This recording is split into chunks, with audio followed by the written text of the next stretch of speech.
Hello students, आज इस video में हम करेंगे क्लास 11th के चैप्टर 1 सेट्स की एक्सरसाइज 1.5। तो इसमें फर्स्ट क्वेश्चन है, लेट यू जो है यूनिवर्सल सेट है 1 से लेकर 9 तक जिसके एलिमेंट हैं। ए जो है 1 2 3 4 है, बी के 2 4 6 8 यानी कि जो है 2 के मल्टीपल हैं 8 तक, और सी में जो है 3 4 5 6 हैं।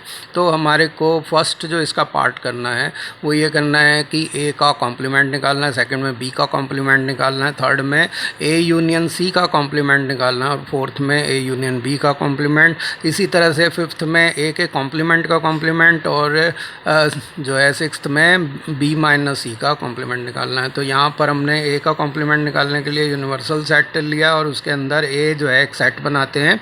ये सिर्फ समझाने के उद्देश्य से आपको सिर्फ इसका आंसर ही लिखना होगा एग्ज़ाम में। तो यहाँ यूनिवर्सल सेट जो है ये इसके एलिमेंट 1 2 3 4 5 6 7 8 9, और ए जो सेट दे रखा है उसके एलिमेंट हैं 1 2 3 4।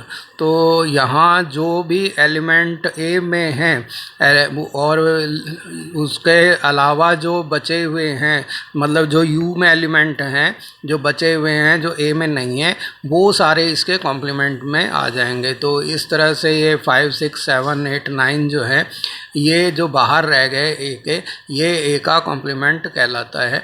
मतलब वो यूनिवर्सल सेट के तो एलिमेंट हैं लेकिन ए के एलिमेंट नहीं हैं। तो ए का कॉम्प्लीमेंट होगा उसके जो मेंबर होंगे वो होंगे 5 6 7 8 और 9। तो क्योंकि 1 2 3 4 तो ऑलरेडी ए में हैं, तो उनको छोड़ के बाकी वाले एलिमेंट सारे इसमें आ जाएंगे। तो ए का कॉम्प्लीमेंट हुआ 5 6 7 8 9 इसके एलिमेंट के साथ। इसी तरह से बी का कॉम्प्लीमेंट है, उसमें यूनिवर्सल सेट ये यू है और इसके अंदर बी दिखाया गया है। तो यूनिवर्सल सेट जो है उसके एलिमेंट जैसा कि हमने पहले बताया 1 2 3 4 5 6 7 8 9 हैं, उनको हम यहाँ पे लिख लेते हैं। बी के एलिमेंट जो हैं जो 2 4 6 8 हैं उनको भी लिख लेते हैं। तो ये जो इवन नंबर्स हैं 2 4 6 8, इनके अलावा जो बचे हुए नंबर हैं जो बी के बाहर रह गए लेकिन यूनिवर्सल सेट के वो मेंबर हैं, वो सभी बी के कॉम्प्लीमेंट कहलाएंगे। यानी कि ये ऑड नंबरों का जो सेट बचा हमारे पास 1 3 5 7 9 का जो शेडेड करके हमने दिखा रहे हैं, ये जो है बी का कॉम्प्लीमेंट दिखा रहा है। तो ऑड नंबरों का जो सेट होगा, क्योंकि जो हमने जो नंबर नेचुरल नंबर 1 से 9 लिए थे उनमें से इवन नंबर हमने बी में ले लिए, तो बचे हुए ऑड नंबर 1 3 5 7 9 जो हैं वो इसके कॉम्प्लीमेंट में आ जाएंगे। अब ए यूनियन सी जो है उसका कॉम्प्लीमेंट लेना है। ए यूनियन सी का मतलब है ए और सी के संयुक्त रूप से, यानी कि उनके इकट्ठे मिल के जो भी मेंबर हैं उनका सभी मेंबरों का जो सेट होगा वो ए यूनियन सी हो जाएगा। यानी कि ए और सी के सभी मेंबर उसमें लिए जाएंगे। कॉमन मेंबर जो हैं वो उनको 2 बार नहीं लिखना है बल्कि एक ही बार लिखना है। तो और दोनों के ही मेंबर लेने हैं, तो चाहे वो कॉमन हो चाहे नहीं हो। तो इस तरह से जो है ए के मेंबर जो 1 2 3 4 है, सी के मेंबर 3 4 5 6 है। तो ए यूनियन सी क्या होगा, इसमें 1 भी लिया जाएगा 2 भी लिया जाएगा, 3 और 4 कॉमन है उनको भी एक बार लिख देंगे, और 5 और 6 भी लेंगे। अब इनका कॉम्प्लीमेंट क्या होगा, यानी कि ये जो मेंबर हैं जिनमें कॉमन मेंबर जो हैं यानी कि 3 और 4, तो ये तो यहाँ पर आएंगे इंटरसेक्शन वाले पोर्शन में जहाँ ये दोनों काट रहे हैं। अब बचे हुए ए के मेंबर 1 2 जो है वो ए माइनस सी वाले पोर्शन में, और जो है सी के बचे हुए मेंबर 5 6 जो है सी माइनस ए वाले पोर्शन में आएंगे, और बचे हुए जो यूनिवर्सल सेट के मेंबर हैं 7 8 9 वो बाहर लिख दिए जाएंगे। तो यही जो है ए यूनियन सी का कॉम्प्लीमेंट है, यानी कि 7 8 और 9। तो ये हमारे पास इसका आंसर आ गया। उम्मीद है आप इसको समझ चुके होंगे। अब ए यूनियन बी का कॉम्प्लीमेंट हमारे को लिखना है। तो ए यूनियन बी का कॉम्प्लीमेंट के लिए जो है हम ये यूनिवर्सल सेट को बनाया रेक्टेंगल, और यहाँ पर ए और बी दो जो हैं इस तरह से सेट बनाते हैं। तो इनका यूनियन जो है इसमें ए और बी का कंबाइंड रूप से आएगा। ए के एलिमेंट 1 2 3 4 हैं, बी के एलिमेंट जो हैं वो 2 4 6 8 हैं। तो इनमें जो है ए यूनियन बी जो लिखा जाएगा वो उसमें ए के सभी एलिमेंट और बी के सभी एलिमेंट लिए जाएंगे। जो कॉमन वाले एलिमेंट हैं वो यहाँ पे हम इंटरसेक्शन वाले पार्ट में लिख रहे हैं और ये बाकी वाले जो हैं दूसरे पार्ट में लिख देंगे। तो इस तरह से आप देख रहे हैं कि यहाँ जो मेंबर लिखे गए हैं वही ए यूनियन बी में आते हैं और बचे हुए मेंबर जो हैं इनके कॉम्प्लीमेंट में चले जाएंगे। तो यहाँ पर ए यूनियन बी, ये डायग्राम बनाना जरूरी नहीं है, डायग्राम सिर्फ आपके दिमाग में क्लियर हो जाए कि क्या चीज़ है इसलिए बनाया गया है। तो ए यूनियन बी में आएगा 1 2 3 4 6 8। तो इस तरह से 1 2 3 4 जो ए के मेंबर थे, 2 4 जो हैं बी के भी मेंबर हैं, कॉमन मेंबर हैं, इसलिए उनको दोबारा नहीं लिखना है। और यहाँ पर 6 8 और लिख दें तो ए यूनियन बी हो गया 1 2 3 4 6 8। तो बचे हुए जो एलिमेंट हैं जो यूनिवर्सल सेट में तो थे लेकिन इनके यूनियन में नहीं है, वो 5 7 9 जो है वो इसके कॉम्प्लीमेंट के मेंबर हो जाएंगे। तो 5 7 9 यहाँ इस तरह से आ गए। अब हमारे को जो है एक महत्वपूर्ण क्वेश्चन है जो कई बार पूछा भी जाता है 1 मार्क क्वेश्चंस में कि ए के कॉम्प्लीमेंट का कॉम्प्लीमेंट क्या होगा। तो ए का कॉम्प्लीमेंट निकालने के लिए पहले तो ए के मेंबर हम इसमें मेंशन कर देते हैं। अब 1 2 3 4 के अलावा बचे हुए सारे मेंबर जो यूनिवर्सल सेट के थे 5 6 7 8 9 वो बाहर रह गए। तो ये जो है इसका कॉम्प्लीमेंट हो गया, यानी कि ए का कॉम्प्लीमेंट वो हो गया 5 6 7 8 9। तो इस तरह से जो है हम इसको लेंगे तो 1 2 3 4 को छोड़ के बाकी वाले सारे मेंबर यहाँ पर आ गए ए के मेंबरों को छोड़ के। तो अब हमारे को इसके कॉम्प्लीमेंट का कॉम्प्लीमेंट निकालना है। तो जैसे नेगेटिव का नेगेटिव पॉजिटिव हो जाता है, इसी तरह से कॉम्प्लीमेंट का कॉम्प्लीमेंट भी हम देखेंगे सेम वही ए हो जाएगा। वो कैसे कि अब ए के कॉम्प्लीमेंट है 5 6 7 8 9। तो अब ये जो सेट है इसके बाहर जो मेंबर हैं वो कौन से हैं, 1 2 3 4 जो ए के अंदर हैं। तो इसका मतलब ए के कॉम्प्लीमेंट का कॉम्प्लीमेंट जो है ए ही होगा। तो ये एक महत्वपूर्ण आइडेंटिटी है, इसको जो है 1 नंबर क्वेश्चंस में काफ़ी पूछा जाता है, इसलिए इस पर ध्यान रखें। अब 6th में है बी माइनस सी लेना है। तो बी माइनस सी का मतलब ये है कि बी माइनस सी का कॉम्प्लीमेंट लेना। तो पहले बी माइनस सी समझें। तो बी के एलिमेंट 2 4 6 8 हैं और सी के एलिमेंट जो हैं वो 3 4 5 6 हैं। तो बी माइनस सी का मतलब है कि वो मेंबर जो सिर्फ बी के हैं और सी के साथ शेयरिंग नहीं कर रहे हैं, यानी कि बी के वो मेंबर छोड़ देने हैं जो सी के भी कॉमन मेंबर हैं। तो जैसे सी और बी में जो कॉमन मेंबर हैं वो हैं 4 और 6। तो 4 और 6 जो इंटरसेक्शन में आ रहे हैं बी इंटरसेक्शन सी, वो अगर हम बी में से घटा दें तो बचा हुआ जो होगा वो बी माइनस सी होगा। तो 2 और 8 जो हैं जो कि कॉमन मेंबर नहीं है, सिर्फ बी के मेंबर हैं, सी के मेंबर नहीं हैं, वो बी माइनस सी होगा। इसी तरह से सी माइनस बी की बात करें तो सी माइनस बी 3 5 होगा, क्योंकि सी के वो मेंबर हैं जो बी के मेंबर नहीं हैं। तो ये तो आप समझ गए। अब यूनिवर्सल सेट के बाहर जो रह गए मेंबर 1 7 9 जो इनके बी माइनस सी के बाहर रह गए, वो नहीं लेने हैं, बल्कि साथ ही 4 6 और 3 5 भी हमारे को लेने हैं। यानी कि बी माइनस सी जो है वो तो है 2 और 8। तो 2 और 8 बी माइनस सी हो गए। तो इसके कॉम्प्लीमेंट में क्या आएंगे, 2 और 8 को छोड़ के बाकी सारे मेंबर आ जाएंगे। तो इस वाले पोर्शन को छोड़ के बाकी सारे मेंबर जो इससे बाहर हैं, तो बी माइनस सी का जो कॉम्प्लीमेंट हुआ वो हो गया 1 3 4 5 6 7 और ये 9। तो इस तरह से ये बी माइनस सी का कॉम्प्लीमेंट हो गया। उम्मीद है आप इसको समझ गए होंगे। तो इस तरह से जो है 2 और 8 को छोड़ के बाकी सारे जो मेंबर हैं 1 3 4 5 6 7 और 9 ये इसमें आएंगे। अब सेकंड क्वेश्चन करते हैं। इसमें जो यूनियन दे रखा है, यूनिवर्सल सेट दे रखा है, वो है A B C D E F G H, यानी कि अल्फ़ाबेट के ए से लेके एच तक के दे रखे हैं। और इसमें ए जो है वो है उसके मेंबर हैं ए बी सी। तो इसके ए हमारे पास इस तरह से आ गया। तो हमारे को इसका कॉम्प्लीमेंट बताना। तो कॉम्प्लीमेंट बताने के लिए ये यूनिवर्सल सेट है A B C D E F G H जिसके मेंबर हैं, तो उनमें ए बी सी को छोड़ के बाकी वाले मेंबर यानी कि D E F G H जो हैं वो आ जाएंगे, जैसा कि फर्स्ट क्वेश्चन से हमने सीखा था। तो अब हम इसे डायरेक्ट कर रहे हैं। अब बी के जो मेंबर हैं वो ऐसे यूनिवर्सल सेट के टोटल मेंबर तो ABCDEFGH हैं।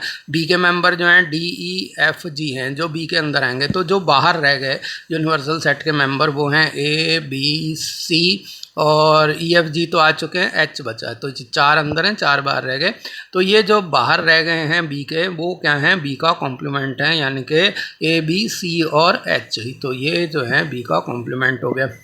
अब सी का कॉम्प्लीमेंट हमारे को लिखना है। तो यूनिवर्सल सेट हमने बनाया और सी के मेंबर जो हैं ACEG वो अंदर लिख दिए, और जो बाहर रह बचे हुए हैं वो बाहर रह गए, यानी कि बी बाहर रह गया, सी आ चुका है, डी बाहर रह गया, ई आ चुका है, एफ बाहर रह गया, जी आ चुका है, एच बाहर रह गया। तो BDFH ये जो हैं इसके कॉम्प्लीमेंट हो जाएंगे। अब डी जो है इसका कॉम्प्लीमेंट हमारे को लिखना है। तो यूनिवर्सल सेट बनाया डी, और डी के जो है मेंबर FGH और A हैं। तो बाहर कौन सा रह गया, बी रह गया, सी रह गया, डी रह गया और ई रह गया। तो ये जो हैं हमारे डी के कॉम्प्लीमेंट हो गए। तो डी का कॉम्प्लीमेंट हो गया B, C, D, E। तो ये आपके पास डी का कॉम्प्लीमेंट आ गया। थर्ड क्वेश्चन है taking the set of natural number as a universal set, यानी कि नेचुरल नंबर को सेट को यूनिवर्सल सेट मानना। Write down the complements of the following set. इन सभी के कॉम्प्लीमेंट्स हमारे को लिखने हैं 1 से लेके 11 तक इसमें क्वेश्चन दे रखे हैं। तो यहाँ पहले वाला जो क्वेश्चन है उसमें कह रखा है कि x is such that x is an even natural number, और दूसरे वाले में कह रखा है x is such that x is an odd natural number. Third में वो कह रहा है x is such that x is A positive multiple of 3। तो इस तरह से डिफरेंट तरह के दे रखे हैं। तो पहले हम वो कर रहे हैं कि x is such that x is an even natural number. तो नेचुरल नंबर 2 तरह के हैं, इवन होते हैं या ऑड होते हैं। तो कॉम्प्लीमेंट अगर लिखना है तो इवन नंबरों के अलावा बचे हुए कौन से नंबर हैं, ऑड नंबर। तो हमारा इसका कॉम्प्लीमेंट होगा x is such that x is an odd natural number, क्योंकि इवन नंबर आपने ले लिए हैं तो बचे हुए नंबर ऑड होंगे। तो ऑड नेचुरल नंबर का जो सेट होगा वो क्या होगा, इसका कॉम्प्लीमेंट होगा। अब ये जो है सेकंड वाला सेम वही है। तो इसका मतलब ये एक दूसरे के कॉम्प्लीमेंट है। फर्स्ट का कॉम्प्लीमेंट सेकंड, सेकंड का कॉम्प्लीमेंट फर्स्ट।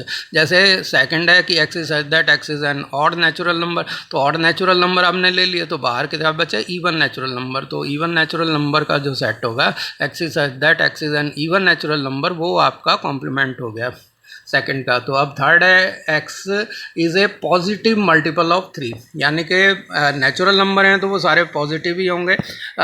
इसमें कोई वो वाली बात नहीं है कि नेगेटिव भी होंगे, ऐसा तो नहीं होगा, क्योंकि नेचुरल नंबर होते ही पॉजिटिव हैं। तो इसका कॉम्प्लीमेंट क्या होगा, 3 के मल्टीपल्स वाले तो आपने ले लिए, यानी कि वो नेचुरल नंबर जो 3 के मल्टीपल नहीं है वो सारे इसके कॉम्प्लीमेंट में आ जाएंगे। तो इस तरह से आ जाएगा x is such that x belongs to n, मैंने natural number, and x is not multiple of 3। तो x जो है वो 3 का मल्टीपल नहीं है। यहाँ पे नेचुरल नंबर आपने इसीलिए लिखे हैं हमने, ताकि सेट को देख के पता लग जाए कि इसकी लैंग्वेज ये होगी कि सारे नेचुरल नंबर जो 3 के मल्टीपल नहीं हैं वो इस सेट के मेंबर हैं, क्योंकि सेट के हमने सेट में लिए हैं 3 के मल्टीपल। और अब हम ले रहे हैं कि जो वो मेंबर जो नेचुरल नंबर वैसे पॉजिटिव होते हैं, या लिखने की जरूरत नहीं है, फिर भी कन्फ्यूज़न दूर करने के लिए मैं लिख रहा हूँ, क्योंकि नेचुरल नंबर होते ही पॉजिटिव हैं, इसलिए पहले नहीं लिखा था। तो नहीं भी लिखोगे कोई फ़र्क नहीं पड़ता। फोर्थ में क्या कह रहा है कि x is such that x is a prime number. तो x एक प्राइम नंबर वो होते हैं जिसके 2 ही फैक्टर होते हैं, यानी कि वो खुद से ही या 1 से ही डिवाइड होते हैं। तो हमारे को यहाँ पे लिखना है कि जो कंपोजिट नंबर, तो x is such that x is a composite number. लेकिन कंपोजिट नंबर लिखने से ही काम नहीं चलेगा, क्योंकि 1 भी एक नेचुरल नंबर है और जो ना प्राइम होता है ना कंपोजिट होता है, इसलिए इसको भी साथ ही लिखना पड़ेगा कि x is such that x is a composite number and x is equal to 1। तो दोनों इसमें आ गए, 1 भी आ गया और कंपोजिट नंबर भी आ गया, क्योंकि प्राइम नंबरों के अलावा यही 2 बचे थे। अब जो है फिफ्थ क्वेश्चन है कि x is such that x is a natural number divisible by 3 and 5। तो नंबर जो हैं नेचुरल नंबर तो और नंबरों से भी डिवाइड हो सकते हैं, तो लेकिन जो सेट लिया गया है वो 3 से डिविजिबल और 5 से डिविजिबल नंबरों का लिया गया है। इसका मतलब जो हमारे को वो नेचुरल नंबरों का सेट लेना है जो 3 और 5 से डिविजिबल नहीं होते, बचे हुए वही नंबर हैं। तो x is such that x is a natural number which are not divisible by 3 and 5। तो ये जो नंबरों का जो सेट होगा वो हमारा इसका कॉम्प्लीमेंट हो जाएगा, यानी कि X is such that x is a natural number not divisible by 3 and 5। अब है सिक्स क्वेश्चन है कि इसमें एक्स सिक्स पार्ट है इसका, x is such that x is a perfect square. Perfect square जो नंबर हैं वो होते हैं, जैसे 1 है, 4 है जो कि 2 का स्क्वायर है, तो 9 है जो 3 का स्क्वायर है। तो इस तरह से जो बाकी वाले नंबर क्या होंगे, नॉन परफेक्ट स्क्वायर होंगे, यानी कि X is such that X belongs to natural number set of natural number N and X is not a perfect square, यानी कि जो परफेक्ट स्क्वायर नहीं है उनका सेट जो होगा इसका कॉम्प्लीमेंट हो जाएगा। लेकिन क्योंकि नेचुरल नंबर यूनिवर्सल सेट है तो हमारे को x बिलोंग्स टू n भी लिखना पड़ेगा। इसी तरह से सेवन्थ में है कि x is a perfect cube. तो परफेक्ट क्यूब है तो जो नंबर नेचुरल नंबर जो परफेक्ट क्यूब नहीं है, जैसे 1, 8, 27 वगैरह, तो उनको छोड़ के बाकी वाले सारे नंबर जो हैं वो इसमें आ जाएंगे नेचुरल नंबर। तो x is such that x is belongs to natural number, यानी क्योंकि यूनिवर्सल सेट नेचुरल नंबर है और x is not a perfect cube. अब 8th में वो कह रहा है कि x is such that x + 5 = 8। तो यहाँ पे ये इक्वेशन दे रखी है, यानी कि इसका सॉल्यूशन जो है वो होगा इसका कॉम्प्लीमेंट हो जाएगा जो सॉल्यूशन नहीं हो, यानी कि x + 5 = 8 हो जाएगा। तो x is such that x + 5 = 8। लेकिन x + 5 = 8 को सॉल्व करते हैं तो x क्या आता है, 3 के इक्वल आता है। तो इसका कॉम्प्लीमेंट हम इस तरह से भी लिख सकते हैं कि x is such that x belongs to n and x is not equal to 3। इसी तरह से यहाँ पे 9th में भी है x is such that 2x + 5 = 9। तो यानी कि 2x + 5 = 9 जो इक्वेशन है इसका सॉल्यूशन जो है x होगा। तो यहाँ हम लिख देते हैं x is such that x belongs to n natural, यानी कि नेचुरल नंबर, एंड जो 2x + 5 is not equal to 9, यानी कि जो इस इक्वेशन को का सॉल्यूशन नहीं है वो सारे नंबर जो हैं नेचुरल नंबर इसमें आ जाएंगे। लेकिन यहाँ इसको दूसरे तरीके से भी लिखा जा सकता है कि x is such that x belongs to n and x is not equal to, यहाँ देखिए इसको सॉल्व करते हैं तो x जो है वो 2 आता है, तो x is not equal to 2, यानी कि 2 सॉल्यूशन है, तो जो 2 नहीं हो तो वो इसके सॉल्यूशन के अलावा वाले जो है नंबर नेचुरल नंबर आ जाएंगे। अब 10th में x is such that x is greater then और इक्वल टू 7, यानी कि नेचुरल नंबर जो हैं वो 7 या 7 से बड़े हैं। तो इसका कॉम्प्लीमेंट क्या होगा, जो 1 से लेकर 6 तक के नंबर हो जाएंगे। तो x is such that x belongs to n and x is less than 7 इसको लिखा जा सकता है, या इस तरह से भी लिखा जा सकता है कि 1, 2, 3, 4, 5 एंड 6 इसके कॉम्प्लीमेंट हो जाएंगे। अब 11th है कि x is such that x belongs to n and 2x + 1 is greater than 10। तो ये जो है एक जो है आपको इनइक्वालिटी दी है, तो इसको अगर हम सॉल्व करते हैं तो x जो है वो ग्रेटर देन 9/2 होता है। लेकिन 9/2 क्या है, नेचुरल नंबर नहीं है, क्योंकि नेचुरल नंबर तो कंप्लीट नंबर होते हैं।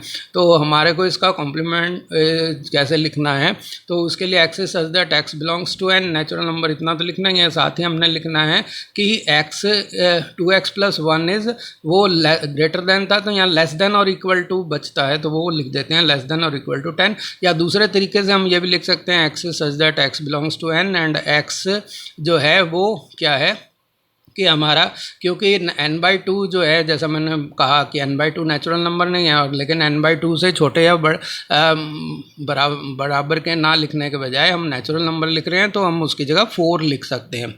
अब क्वेश्चन नंबर 4 हम कर रहे हैं कि इफ़ u जो है, यानी कि यूनिवर्सल सेट है वो 1 2 3 4 5 6 7 8 9 है, a जो है 2 4 6 8 है और b जो है 2 3 5 7 है। तो वेरीफाई करना है कि a यूनियन b का जो कॉम्प्लीमेंट है वो a के कॉम्प्लीमेंट और b के कॉम्प्लीमेंट के इंटरसेक्शन के इक्वल है, और दूसरे वाले में करना है कि a और b के इंटरसेक्शन का कॉम्प्लीमेंट जो है वो a के इंटरसेक्शन और a के कॉम्प्लीमेंट और b के कॉम्प्लीमेंट के यूनियन के इक्वल है।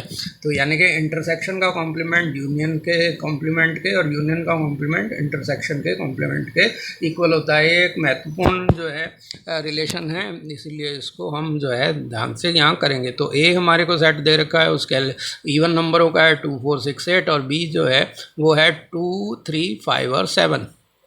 तो यहाँ पे हम पहले जो हमारे को यूनिवर्सल सेट दे रखा है वो 1 से लेकर 9 तक के नेचुरल नंबर हैं, यानी कि 1 2 3 4 5 6 7 8 एंड 9। तो अब हमारे को जो है साथ में देखना है कि ए यूनियन बी क्या होगा। तो ए यूनियन बी में ए और बी के सभी मेंबर जो हैं आ जाएंगे। तो 2 4 6 8 ए के हैं और बी के जो हैं 2 3 5 7 हैं। तो इनका यूनियन हमारे को लेना है। तो 2 कॉमन है दोनों में, वो भी एक बार ही लिखा जाएगा। और 3 जो है वो बी का मेंबर है, ए में नहीं है लेकिन 3 को भी लेंगे। 4 जो है ए का मेंबर है, उसको भी लेंगे। इसी तरह से 5 बी का मेंबर है, उसको लेना है। 6 ए का मेंबर है, उसको लेना है। 7 जो है बी का मेंबर है, उसको भी लेना है। और 8 जो है ए का मेंबर है, उसको भी लेना है। इस तरह से सभी मेंबर लेने हैं। जो कॉमन मेंबर होंगे उन्हें एक ही बार लिखना है। तो अब लेफ्ट हैंड साइड क्या है कि ए यूनियन बी का कॉम्प्लीमेंट है। तो ए यूनियन बी का कॉम्प्लीमेंट जो है, जो इस सेट में 2 3 4 5 6 7 8 के अलावा जो यूनिवर्सल सेट में नंबर हैं वो लिखेंगे। जैसे 1 नहीं है तो 1 को लेंगे, 2 आ गया, 3 आ गया, 4 आ गया, 5 आ गया, 6 आ गया, 7 आ गया, 8 आ गया, तो बचा क्या 9, तो 9 ले लेंगे। तो इस तरह से ए यूनियन बी का कॉम्प्लीमेंट होगा 1 और 9। अब ए का कॉम्प्लीमेंट क्या होगा, जो ए के मेंबर हैं यानी कि 2 4 6 8 उनको छोड़ के बाकी वाले नंबर, क्योंकि ये इवन नंबर है तो ऑड नंबरों का सेट आ जाएगा, यानी कि 1 3 5 7 और 9। और बी जो है उसका कॉम्प्लीमेंट क्या होगा, जो बी के एलिमेंटों को छोड़ के जो यूनिवर्सल सेट के मेंबर है वो लेंगे, यानी कि 1 हो गया, 4 हो गया, 6 हो गया, 8 हो गया और 9 हो गया। बी के मेंबरों को छोड़ के बाकी वाले यहाँ आ गए।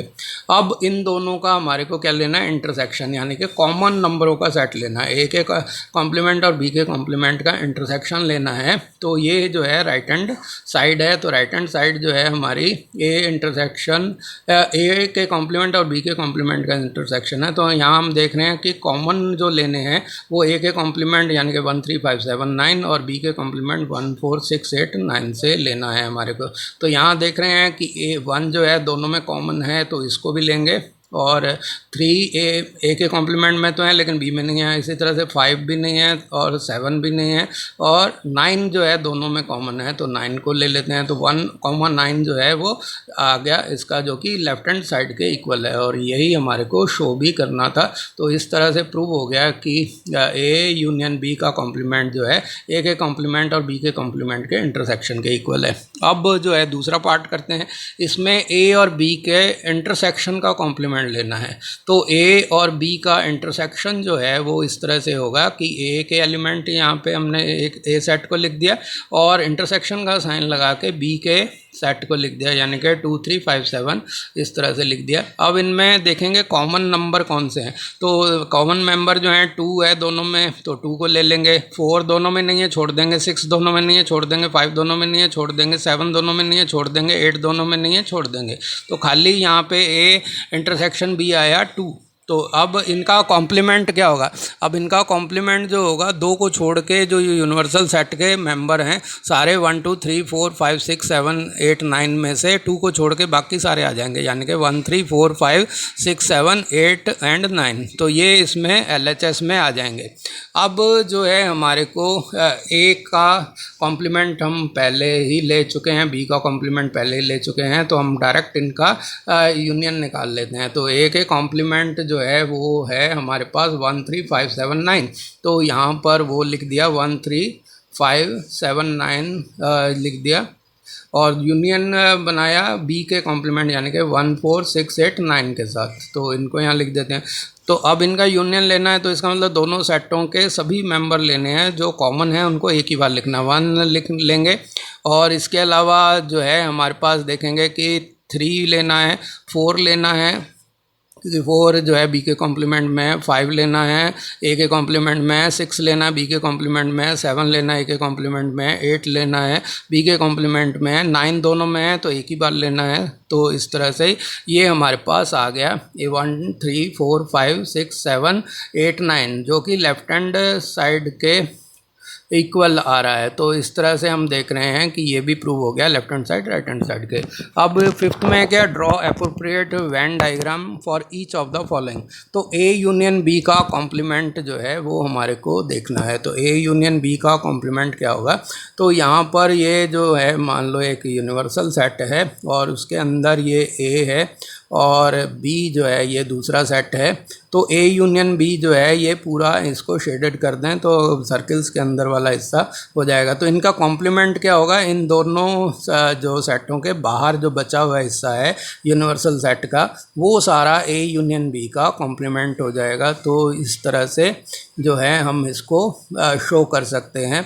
दो इसमें सर्किल बना के ए और बी सेट्स को शो करना है, और बॉक्स के अंदर जो बचा हुआ हिस्सा है रेक्टेंगल के अंदर, वो इसका कॉम्प्लीमेंट हो जाएगा। अब ए के कॉम्प्लीमेंट और बी के कॉम्प्लीमेंट का इंटरसेक्शन बताना है, तो यूनिवर्सल सेट का रेक्टेंगल लिया, उसके अंदर जो है ए का जो कॉम्प्लीमेंट दिखाने के लिए ये यहाँ पर जैसे हमने इसको दिखा दिया, ए के अलावा जो बचा हुआ हिस्सा है, इस तरह से ये जो हमारे पास हॉरिजॉन्टल लाइंस आ रही हैं, इनसे हम ए का कॉम्प्लीमेंट दिखाएंगे। और फिर जो है हम दूसरा जो सेट बी का बनाएंगे, और बी के सेट के जो बाहर रह जाएंगे हिस्सा, वो क्या हो जाएगा, बी का कॉम्प्लीमेंट हो जाएगा। तो ये समझाने के उद्देश्य से मैं इसको पूरा डिटेल में दे रहा हूँ। तो यहाँ ये बी सेट आ गया, तो बी के बाहर जो हिस्सा रह गया वो बी का कॉम्प्लीमेंट होगा।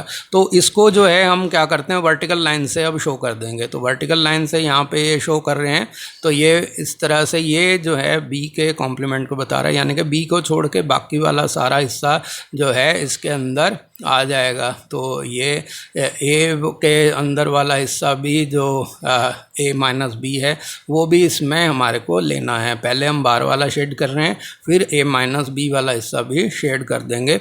तो ये जो है हमारे पास, इसको ए माइनस बी वाले हिस्से को शेड कर दिया, तो ये हमारे पास रह गया। अब हमारे को क्या करना है, इनका लेना है इंटरसेक्शन। तो इंटरसेक्शन वो हिस्सा होगा जो दोनों में कॉमन होगा, यानी कि जो दो बार शेड हुआ, जो इस तरह से जालीदार बन गया, वो वाला हिस्सा जो है, यानी कि यहाँ हम देख रहे हैं कि जो हिस्सा इसके बाहर रह गया, ये वाला हिस्सा, ये सारा जो है वो क्या है, ए के इंटरसेक्शन, ए के कॉम्प्लीमेंट और बी के कॉम्प्लीमेंट का इंटरसेक्शन है। जैसे कि हमने क्वेश्चन 4 में किया था, प्रूव किया था, वही वाला देखिए यहाँ पे डायग्राम के जरिए प्रूव हो गया कि दोनों देखिए फर्स्ट पार्ट में और सेकंड पार्ट में सेम हिस्सा जो है शेडेड हो रहा है। इसका मतलब ए यूनियन बी का कॉम्प्लीमेंट ए के कॉम्प्लीमेंट और बी के कॉम्प्लीमेंट के इंटरसेक्शन के इक्वल है। अब इसका दूसरे वाला पार्ट भी करेंगे, तो यहाँ पे ए और बी के जो इंटरसेक्शन का कॉम्प्लीमेंट लेना है, तो ए और बी का कॉम्प्लीमेंट ये वाला हिस्सा है, ये कॉमन वाला हिस्सा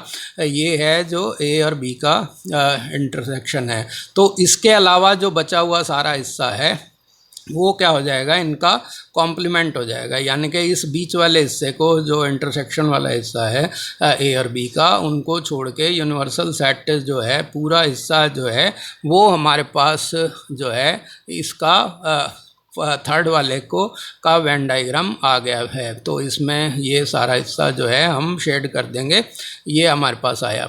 अब जो है हम इसका फोर्थ वाला पार्ट करेंगे। तो ये फोर्थ वाला पार्ट करने के लिए जो है हमारे को ए के कॉम्प्लीमेंट और बी के कॉम्प्लीमेंट का यूनियन लेना है। तो यूनिवर्सल सेट लिया, ए लिया, इसका कॉम्प्लीमेंट लेना है, और बी लिया, इसका बी का कॉम्प्लीमेंट लेना है। तो यहाँ हम देख रहे हैं कि इसका यूनियन जो हमारे को दिखानी है, तो ए के कॉम्प्लीमेंट तो ए के अलावा बाकी सारा हिस्सा शेड हो गया, और बी का कॉम्प्लीमेंट बी के बाहर वाला सारा हिस्सा शेड हो जाएगा। तो हम देखेंगे कि इसमें सारा हिस्सा जैसे शेड करने के बाद हमारे पास क्या आता है। तो इसके लिए जो है यहाँ पर हमने यहाँ पे इसको शेड करते हैं। पहले ये जैसे हमने लगा दी हॉरिजॉन्टल लाइंस, तो ये हॉरिजॉन्टल लाइंस जो हैं हमारे पास आ रही हैं, तो इनको हमने ए का कॉम्प्लीमेंट हमने दिखाना शुरू किया। तो ए का कॉम्प्लीमेंट हमने यहाँ पे दिखा रहे हैं, और फिर बी का कॉम्प्लीमेंट भी हम इसी तरह से दिखाएंगे। तो ए के अलावा, ए सेट के अलावा जो यूनिवर्सल सेट का बाहर जो हिस्सा बचा हुआ है वो यहाँ दिखा रहे हैं। वेन डायग्राम से आपको ये भी समझ में आ जाएगा कि ए का कॉम्प्लीमेंट क्या होता है, बी का कॉम्प्लीमेंट क्या होता है, यानी कि जो सेट ए में नहीं है वो सारा क्या है, लेकिन यूनिवर्सल सेट का तो पार्ट है, लेकिन ए का पार्ट नहीं है, तो ए का कॉम्प्लीमेंट हो गया। इसी तरह बी का कॉम्प्लीमेंट जो है हम वर्टिकल लाइन से यहाँ दिखा रहे हैं, तो बी सेट को छोड़ के बाकी बचा हुआ यूनिवर्सल सेट का सारा हिस्सा जो है इसके अंदर आ जाएगा। तो इस तरह से बी को छोड़ के बाकी सारा हिस्सा जो है इस तरह से शेड कर देंगे हम वर्टिकल लाइन्स के साथ। तो यहाँ ये जो आ रहा है, तो इसमें जो है अब हमारा यूनियन क्या है, तो हमारा यूनियन वो है जो डबल शेड और सिंगल शेड हुआ है वो सारे, क्योंकि यूनियन में तो जो कॉमन वाले भी लेते हैं और जो एक बार आते हैं वो भी लेते हैं, तो जो बिल्कुल हिस्सा शेड नहीं हुआ उसको छोड़ देंगे, बाकी सारा हिस्सा जो डबल शेड है और सिंगल शेड वाला भी, यानी कि A-B वाला भी लेना है और B-A वाला भी हमारे को लेना है। सिर्फ जो इंटरसेक्शन वाला पार्ट हमारा जो शेड नहीं हुआ है वो इसका आंसर है। तो अब जो है क्वेश्चन नंबर 6 है, let U be the set of all triangles in a plane if A is the set of all triangles with at least one angle different from 60 degree, what is A complement.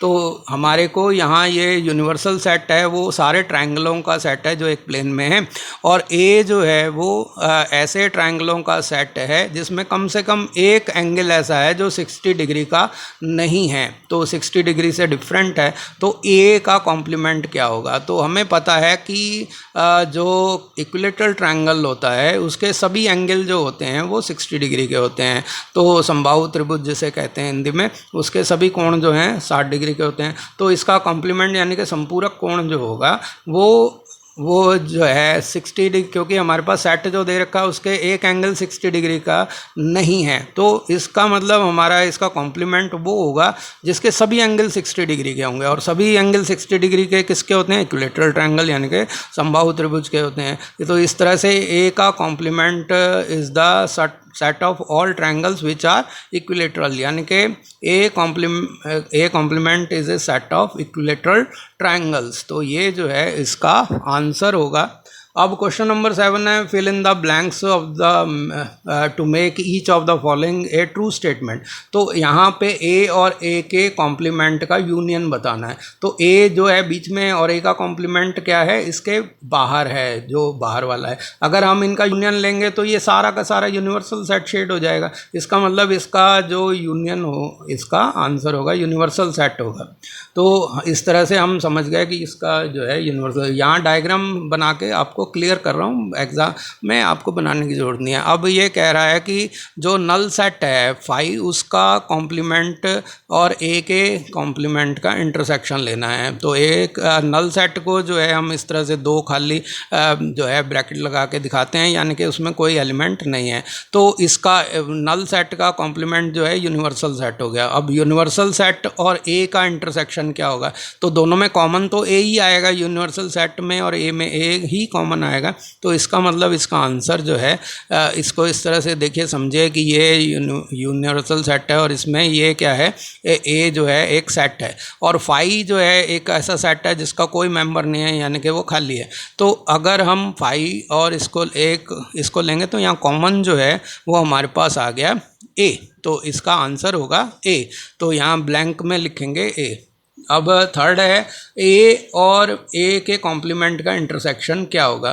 तो यहाँ देखिए ये universal set है, ये है ए, तो ए का complement जो है बचा हुआ बाहर का एरिया सारा हो गया। अब इन दोनों में ये क्या है, डिसजॉइंट सेट हैं, तो डिसजॉइंट सेट हैं तो कॉमन कुछ भी नहीं है, तो इसलिए इसका आंसर आएगा नल सेट। तो अब यूनिवर्सल सेट के कॉम्प्लीमेंट और ए का जो है इंटरसेक्शन क्या होगा। यूनिवर्सल सेट में तो सभी मेंबर होते हैं, तो उसके बाहर क्या होगा, कुछ भी नहीं होगा, तो यानी कि नल सेट होगा। तो नल सेट और ए का जो में कॉमन लेना है कि नल सेट में तो कोई मेंबर नहीं होता, ए में कुछ मेंबर होंगे, लेकिन क्योंकि नल सेट में कोई मेंबर नहीं है इसलिए कॉम्प्लीमेंट जो है वो नल सेट ही होगा। उम्मीद है ये चैप्टर आपको अच्छे से समझ में आ गया होगा। इसी तरह के और वीडियो देखने के लिए मेरे चैनल को सब्सक्राइब करें, बेल आइकन जो दबा दें ताकि नोटिफिकेशन आपको मिलते रहे।